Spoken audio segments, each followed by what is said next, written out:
오르시어 전능하신 하나님, 거기로부터 살아있는 자와 죽은 자를 심판하러 오십니다. 나는 성령을 믿으며 거룩한 공교회와 성도의 교제와 죄를 용서받는 것과 몸의 부활과 영생을 믿습니다. 아멘. 찬송가 425장 주님의 뜻을 이루소서 함께 찬양하겠습니다.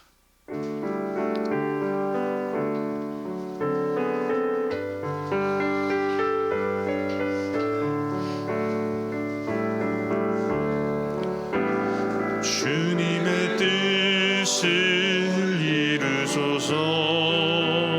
고요한 중에 기다리니 진흙과 같은 날 빚으사 주님의 형상 만드소서. 주님의 뜻을 이루소서. 주님 발 앞에 엎드리니 나의 맘속을 살피시사 눈보다 희게 하옵소서. 주님의 뜻을 이루소서. 병들어 몸이 피곤할 때 권능의 손을 내게 펴사 강건케 하여 주옵소서. 주님의 뜻을 이루소서. 온전히 나를 주장하사 주님과 함께 동행함을 만민이 알게 하옵소서. 아멘. 오늘 우리에게 주신 하나님의 말씀은 구약성경 느헤미야 13장 23절부터 31절까지 말씀입니다. 느헤미야서 13장 23절부터 31절까지 말씀 한 절씩 교독하신 후에 마지막 절은 합독하도록 하겠습니다.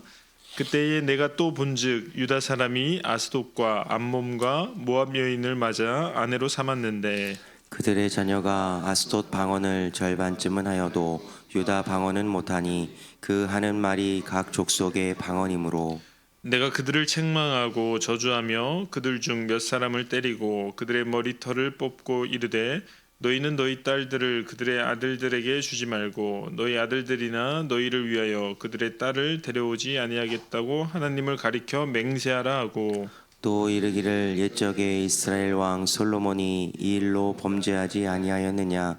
그는 많은 나라 중에 백일 왕이 없이 하나님의 사랑을 입은 자라. 하나님이 그를 왕으로 삼아 온 이스라엘을 다스리게 하셨으나 이방 여인이 그를 범죄하게 하였나니 너희가 이방 여인을 아내로 맞아 이 모든 큰 악을 행하여 우리 하나님께 범죄하는 것을 우리가 어찌 용납하겠느냐. 대제사장 엘리야십의 손자 요야다의 아들 하나가 호론 사람 산발랏의 사위가 되었으므로 내가 쫓아내어 나를 떠나게 하였느니라. 내 하나님이여, 그들이 제사장의 직분을 더럽히고 제사장의 직분과 레위 사람에 대한 언약을 어겼사오니 그들을 기억하옵소서. 내가 이와 같이 그들에게 이방 사람을 떠나게 하여 그들을 깨끗하게 하고 또 제사장과 레위 사람의 반열을 세워 각각 자기의 일을 맡게 하고 또 정한 기한에 나무와 처음 익은 것을 드리게 하였사오니 내 하나님이여 나를 기억하사 복을 주옵소서. 아멘. 기도하겠습니다. 사랑의 하나님, 감사합니다. 오늘도 귀한 새벽 하나님께 나와 하루의 아침의 시작을 하게 하여 주심을 감사합니다. 하나님, 은혜 가운데 나아가게 하여 주시며 또 주님과 동행할 수 있는 한 시간 되게 하여 주시옵소서. 오늘 귀한 예물 올려드렸습니다. 이 예물 주님께서 받아주실 줄 믿사오며 사랑이 많으신 예수님의 이름으로 기도합니다. 아멘. 네, 오늘은 그 느헤미야서의 마지막 이제 본문 말씀을 다루고 있습니다. 느헤미야라는 인물이 바벨론 포로 시기를 지나서 영적으로 완전히 무너졌던 이 이스라엘이라는 나라를 영적으로 회복시키기 위해 기반을 다지고 있는 모습을 우리는 1장부터 13장까지 보았습니다. 어떻게 보면 이 느헤미야를 바라보면서 오늘 이 시대에 우리에게 꼭 필요한 사람이 느헤미야와 같은 사람이 아닌가 생각합니다. 이 영적으로 무너진 기초들을 정말로 자신의 모든 것을 바쳐서 희생하고 헌신하여서 그 기초들을 세울 수 있는 그 한 사람, 한 사람을 통해서 하나님께서 일하신다는 것을 반드시 기억하길 소망합니다. 여기 계신 우리 성도님들이 가정과 또 나라와 사회를 위해서 내 모든 것을 바쳐서 정말 영적으로 기초를 다져 나아가시는 우리 성도님들 되시길 간절히 소망하겠습니다. 그래서 이제 느헤미야 1장은 이 이스라엘의 성벽이 무너져서 이 주변 이방 민족들이 자꾸 공격한다는 소식을 듣고 느헤미야가 그 이야기를 듣는 장면으로 시작을 하고 있다면, 오늘 이 마지막 장인 13장에서는 어떻게 마지막을 마무리하고 있나를 함께 보도록 하겠습니다. 23절 말씀을 보시면 이렇게 나와 있습니다. 그때에 내가 또 본즉 유다 사람이 아스돗과 암몬과 모압 여인을 맞아 아내로 삼았는데, 이제 느헤미야라는 사람이 성벽을 다 완공하고 이제 에스라를 불러서 말씀으로 이제 이스라엘 백성들을 개혁시키고, 그 다음 또 뭘 하나 봤더니 23절 앞에 보니까 이렇게 나와 있죠. 그때 내가 또 본즉, 느헤미야가 뭘 하고 다니냐면 계속 보고 다니는 겁니다. 근데 여기서 재밌는 것은 그냥 본즉이 아니라 또 본즉이라고 되어 있습니다. 그 말은 뭐냐면 앞에 무엇인가를 또 봤다라는 거죠. 이 15절 말씀, 어제 읽었던 큐티 말씀을 보시면 이런 말씀이 나옵니다. 그때에 내가 본즉 유다에서 어떤 사람이 안식일에 술틀을 밟고 곡신단을 나귀에 실어 운반하며 포도주와 포도와 무화과와 여러 가지 짐을 지고 안식일에 예루살렘에 들어와서 음식물을 팔기로 그날에 내가 경계하였고, 여기 보시면 뭐라고 되어 있냐면 그때에 내가 본즉이라고 되어 있습니다. 느헤미야가 뭔가를 계속 보고 다니는 거예요. 근데 무엇을 보고 다니냐면 이 안식일을 제대로 지키지 않는 이스라엘 백성들의 모습을 보는 것입니다. 안식일에 술틀을 밟고 곡식단을 나귀에 실어 운반하며 포도주와 포도와 무화과와 여러 가지 짐을 지고 안식일에 예루살렘에 들어와서 음식물을 팔았다고 되어 있습니다. 어떻게 보면 하나님의 말씀에서 가장 중요했던 규정이었던 이 안식일 규정을 완전히 어기고 있는 거죠. 그래서 그 뒤에 16절 말씀 보시면 이 사람이 어떤 사람들인가 봤더니 이스라엘 사람들도 아니고 두로 사람들인 겁니다. 그러니까 이방 민족이 들어와서 하나님의 말씀대로 살아가지 않고 그냥 안식일을 어기면서 살아가는 거예요. 근데 그걸 누가 계속 보고 있다는 거죠? 느헤미야가 보고 있다는 것입니다. 그러니까 느헤미야는 이 영적으로 이렇게 혼합되어 있던, 그러니까 이스라엘과 이방 사람들이 분리되지 않고 혼합되어져서 문화적으로 그들의 문화를 그냥 이렇게 어떻게 보면 흡수하고 있던 이 이스라엘 백성들의 모습이 정말 보기에 너무 안타까웠던 거죠. 어떻게 보면 보기에 너무 화가 났던 것입니다. 그러니까 그걸 보고 그냥 지나가는 것이 아니라 어떻게 하냐면 이것을 보기 때문에 이것을 고치고 회복시키고 바꾸려고 하는 것이 누구냐? 느헤미야였던 것이죠. 그러니까 느헤미야라는 사람이 정말 죽기 전까지 계속 했던 일은 뭐냐면 이스라엘 백성들이 하나님 나라 정체성을 가지고 영적으로 세상 문화와 섞이지 않게 하기 위해서 가진 노력을 했다는 것입니다.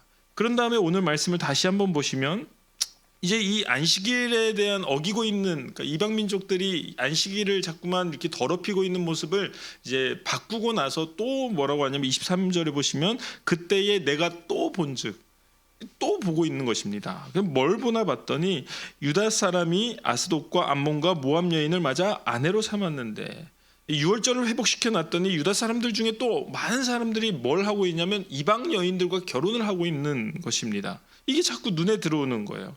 그러니까 느헤미야의 입장에서는 안 보면 괜찮은데 계속해서 이 세상 문화와 혼합되어 있는 이런 모습들이 눈에 들어왔다는 것입니다. 이 모습을 보면서 우리가 먼저 깨달아야 될 건 뭐냐면, 내가 느헤미야로 살기 위해서는 우리가 이 세상을 살아가면서 계속 무엇을 보며 살아가야 됩니까? 이 기독교인들과 세상 문화가 섞여 있는 이런 혼탁한 시대를 계속해서 바라보면서 나가야 되는 거예요. 그러니까 느헤미야의 눈에서는 영적으로 하나님이 보시기에 좋지 않은 모습들을 계속해서 바라보며 살았던 것처럼 우리 역시도 이 시대에 우리가 정말로 하나님 나라, 하나님의 말씀대로 살아가지 못하는 그런 이 시대의 모습들을 바라보면서 살아가는 것이 너무나도 중요하다는 것입니다. 특히 우리 가정과 우리 삶 속에 여전히 세상의 문화들이 여전히 많이 틈타고 있습니다. 그들이 많이 이제 깊이 들어와 있습니다. 중요한 것은 이것을 바라보는 것이 중요하고 이것을 바라봤다면 고치는 것이 중요한 것입니다. 왜 이것을 바라보는 것이 중요하냐? 이것을 방치하면 어떤 문제가 일어나나 봤더니 24절 말씀을 보시면 이런 문제로 연결이 됩니다. 그들의 자녀가 아스돗 방언을 절반쯤은 하여도 유다 방언은 못하니 그 하는 말이 각 족속의 방언이므로라고 되어 있습니다. 어떻게 보면 뭐 다른 나라 말 하니까 되게 좋은 거 아니냐? 우리로 치면 외국 여자랑 결혼하면 어떤가? 그 자녀들이 3개 국어하고 4개 국어 하는 거 참 부러워 보일 수 있잖아요. 근데 느헤미야의 눈에서는 어떤 관점으로 보이는 겁니까? 이 하나님이 원하시는 일이 아니라는 것을 보이는 거죠. 이 여전히 이스라엘 백성들이 자신들의 정체성을 지키지 못하고 이방 사람들과 막 섞여서 살아가는 것이 그의 눈에는 정말 보기 안 좋았다. 근데 그게 어디 문제까지 가냐? 자녀들이 이스라엘의 정체성을 잃어가고 있다는 거. 자녀들이 하나님의 말씀대로 살아가지 않고 이방과 섞여서 살아가서 유다의 문화는 오히려 잊어버린 채 외국 문화와 이방 문화에 흡수되어 살아가는 거. 그러니까 자녀들이 타격을 받고 있다는 것입니다. 우리가 지금 이 시대를 살아가면서 우리의 죄를 방치하면 어떻게 되는 겁니까? 우리 자녀들이 타격을 받는다는 거예요. 지금 우리가 청소년들을 보거나 청년들을 보면 많은 분들이 걱정하지 않습니까? 특히 이들이 교회를 떠나거나 교회에 모이는 숫자가 적어서 걱정이 되는 것도 있지만 더 걱정되는 건 뭐냐면 이 교회에 남아있는 청소년 청년들도 하나님 나라 그리스도인으로서의 정체성을 제대로 갖고 있지 못하다는 것이 너무나도 가슴 아프지 않습니까? 그것이 왜 왔냐는 거예요.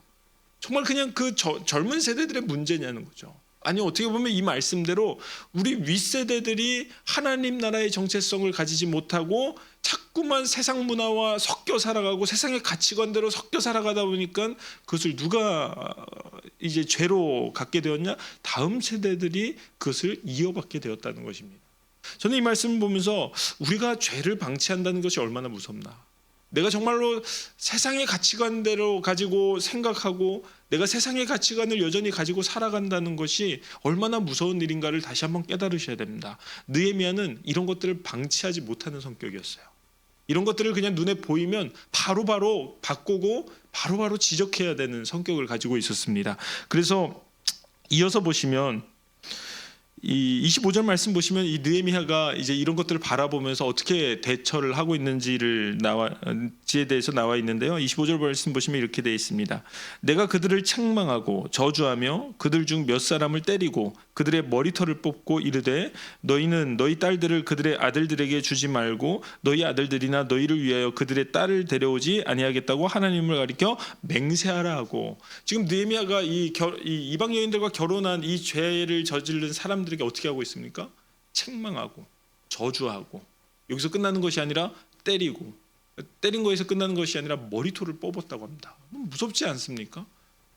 죄를 지었다고 해서 아무리 죄를 지었다고 해서 그냥 머리털을 뽑기까지 시작을 한다는 것입니다. 저도 예전에 집에서만 혼난 게 아니라 교회에서도 많이 혼났던 것 같습니다. 저희 어렸을 때 청소년 때 주일학교 때를 생각해 보면 이 선생님들이 잘해주기도 했지만 좀 예배를 드리다가 좀 잘못하면은 막 혼내기도 하고 또 어떤 무서운 선생님들은 막 뒤에 가서 엎드려 뻗쳐하고 있으라고 하고 교회에서도 막 그랬어요. 근데 우리가 어렸을 때 그런 일을 당하면 어떻습니까? 마음에 시험이 들까요? 아니요, 시험 안 들어요. 그냥 내가 잘못했구나 생각을 합니다. 요즘 애들은 어떻게 할까요? 교회 안 나온다고 하죠. 제가 만약에 고음들 예배를 드리다가 예배 시간에 존다고 해서 너 나가서 엎드려 뻗쳐하고 있어 이러면 이 친구가 어떻게 할까요? 일단 엄마를 데리고 올 겁니다. 네. 근데 어떻게 보면 우리가 책망을 하고 혼내는 것이 당연한 거 아니겠습니까? 근데 느헤미야는 더 나아가서 어떻게까지 하냐면 때리기까지 하고 머리털까지 뽑는 겁니다. 여러분들 혹시 최근에 책망당한 적이 있으십니까? 가장 마지막으로 책망당하신 적이 언제이십니까? 그러면 더 나아가서 저주를 당해본 적이 있으십니까? 내가 뭘 잘못했다고 너 우리 족보에서 빼버릴 거다 막 이렇게 저주를 받아본 기억이 있으십니까? 그럼 더 나아가서 맞아본 기억은 마지막으로 언제십니까? 최근에 맞아본 적이 있으십니까? 네. 그러면 머리털을 뽑혀본 적이 있으십니까? 어떻게 보면 우리는 이런 경험을 흔하게 이제는 하지 못하는 이제 연세가 되셨고 나이가 되셨습니다. 근데 느헤미야가 지금 머리털을 뽑은 사람들은 청소년이었을까요? 주일학교 학생들이었을까요? 다 큰 성인들이었습니다. 이미 자녀도 있고, 왜냐하면 결혼한 사람들이었기 때문에, 그리고 자녀들이 있었다고 하니까 자녀도 있는 다 큰 어른들을 느헤미야가 어떻게 하는 거죠? 혼내기만 한 것이 아니라 머리털을 뽑기 시작하고, 때리고 머리털을 뽑기 시작하는 것입니다.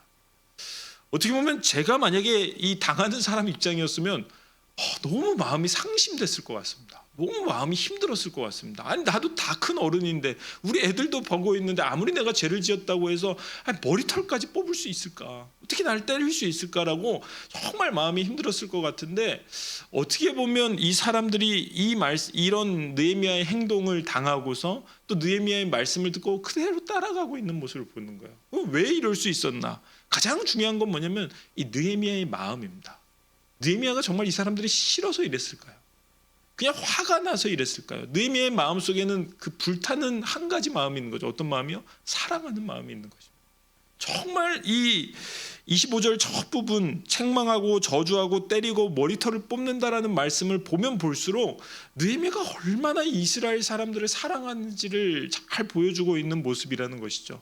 정말로 우리가 누군가를 때리면서까지 그를 훈계할 수 있는 것은 정말 그를 사랑해서 그렇게 할 수밖에 없다는 것입니다. 우리가 보통 내 자녀들을 때리십니까? 남의 자녀들을 때리십니까? 내 자녀들을 때리죠. 내가 남의 자녀들이 막 어긋난 길을 걷는다고 해서 남의 자녀를 때리면서 그들을 바른 길로 훈육할 때가 있습니까? 그런 적 없습니다. 우리가 어렸을 때도 보면 우리 아버지 어머니가 남의 자녀를 때린 적이 있습니까? 우리 아버지 어머니는 항상 저만 때리는 것이죠. 자기 자녀만 때리는 것입니다. 왜요? 사랑하기 때문에. 정말 사랑하기 때문에 옳은 길로 가기를 간절히 바라기 때문에 자기 자녀 정말 사랑하는 마음으로 훈육하는 거죠. 때로는 그게 강하게 훈육할 때라도. 어떻게 보면 느헤미야는 정말 이스라엘 백성들이 바로 서기를 원했습니다. 이 바벨론 포로 시기를 지나서 무너졌던 그들의 영적인 기초를 바라보면서 내 자녀이자 하나님의 자녀인 이 이스라엘 백성들이 너무나도 좋은 길, 옳은 길로 가기를 바라는 사랑하는 마음을 가지고 이스라엘 백성들을 바라봤더니 그들의 죄가 용납이 안 되는 거예요. 그리고 그들의 죄를 바라보면서 정말 때리고 머리털을 뽑기까지 하면서까지 그들을 바꾸고 싶었던 겁니다. 저는 이 느헤미야의 마음이 우리 안에 있기를 소망합니다. 우리는 이 시대를 살아가면서 많은 모습들을 바라보며 살아갑니다. 특별히 하나님의 말씀을 따라 살아가야 되는 많은 그리스도인들이 세상의 가치관을 가지고 세상의 생각을 가지고 세상의 욕심을 가지고 살아가는 모습을 우리는 너무나도 많이 바라보고 있는 그런 시대를 살아갑니다. 근데 이것을 방치했다가는 어떻게 되는 거예요? 다음 세대가 다 무너져 버리는 거예요. 이걸 그냥 내가 우리 가정에 들어와 있는 이 세상의 가치관들, 세상적인 움직임들, 세상의 문화들을 그대로 용납하고 살아가고 있는 우리 가정의 모습을 그냥 방치하고 살아간다면 우리 후손들은 그냥 무너질 수밖에 없는 것입니다. 그럼 우리가 어떻게 해야 되는 겁니까? 때로는 강하게 얘기할 때도 있고, 때로는 그들을 때리기도 하고, 때로는 그들의 머리털을 뽑기까지 하시면 안 됩니다. 요즘 친구들은 기도하셔야 됩니다. 그걸 바라보고 답답하시다면 기도하셔야 됩니다. 요즘은 사실 이렇게까지 강하게 훈육했다면 더 어긋나는 그런 시대를 살아가고 있습니다. 그 문화에 맞춰지긴 해야 되죠. 근데 이것을 방치하면 안 된다는 것을 기억하시길 바랍니다. 영적인 눈을 가지시고 하나님의 눈으로 이 시대를 바라보시고 또 우리 자녀들을 바라보시고 또 이 사회를 바라보신다면 정말 우리는 이 새벽마다 나와서 기도할 수밖에 없는 것입니다. 하나님께 기도하면서 그들을 향해서 정말 하나님께서 고쳐달라고, 그들을 다시 옳은 길로 가게 해달라고 기도하시는 우리 성도님들 되시길 간절히 소망하겠습니다. 그래서 마지막에 이제 이 느헤미야서 마지막 말씀들을 보면 이 느헤미야의 마음이 너무나도 잘 나와 있습니다. 30절과 31절 말씀을 보시면 내가 이와 같이 그들에게 이방 사람을 떠나게 하여 그들을 깨끗하게 하고 또 제사장과 레위 사람의 반열을 세워 각각 자기의 일을 맡게 하고 또 정한 기한에 나무와 처음 익은 것을 드리게 하였사오니 내 하나님이여 나를 기억하사 복을 주옵소서. 마지막 이 말씀이 너무나도 눈에 잘 들어옵니다. 내 하나님이여 나를 기억하사 복을 주옵소서. 이 복은 누구에게 달라고 하는 겁니까? 나뿐만 아니라 이스라엘 백성들에게 복을 달라는 것입니다. 누굴 기억하사? 나를 기억하사 하나님, 나의 이 헌신과 나의 이 마음, 내 이 진정한 마음을 바라봐 주셔서 우리 이스라엘 백성들에게 복을 달라고 하는 마지막 이 마음이 우리의 기도가 되길 소망합니다. 하나님, 내가 나를 기억하셔서 나와 내 가정과 내가 속한 모든 곳에 복을 주시옵소서. 그래서 정말로 이 하나님의 말씀이 무너졌던 이 나라가, 또 우리 가정이, 또 우리 사회가, 우리 직장이 다시 한번 일어날 수 있는 그런 느헤미야와 같은 사람으로 나를 사용해 달라고 날마다 기도하시는 우리 성도님들 되시길 간절히 소망하겠습니다. 기도하겠습니다.